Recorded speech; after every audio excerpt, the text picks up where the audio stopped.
सबसे पहला जो एक जगह है उसका नाम है बद्रीनाथ। उस बद्रीनाथ में एक जगह है संतोपत हिमानी। बद्रीनाथ के संतोपत हिमानी से एक नदी निकलती है जिसका नाम है धौली गंगा, विष्णु गंगा, और एक साइड से आती है धौली गंगा।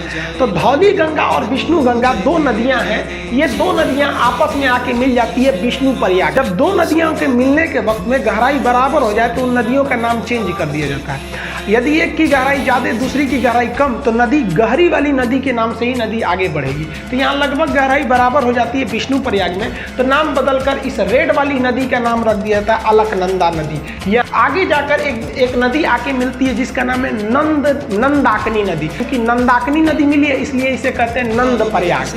नंद प्रयाग के बाद नदी और आगे बढ़ती है, तो यहाँ आगे बढ़ती है तो एक और नदी आके मिलती है पिंडार नदी। पिंडार नदी जहाँ आके मिलती है उसे कहते हैं हम लोग कर्ण प्रयाग। अलकनंदा आगे बढ़ती है तो एक और नदी आके मिल जाती है, वो नदी निकलती है केदारनाथ से। ये वाली निकली थी बद्रीनाथ से। उस नदी का नाम है मंदाकिनी नदी। ये मंदाकिनी नदी आके इसे मिलती है, ये जाके मिल जाती है यहाँ पर, तो इसका नाम हो जाता है रुद्र प्रयाग। रुद्र प्रयाग से नदी फिर आगे अब यहाँ से आती है उत्तर काशी जिला से। उत्तर काशी के पास एक जगह है गंगोत्री। अब गंगोत्री के पास एक एक्यूरेट पॉइंट की बात करेंगे तो वह है आपका गोमुख।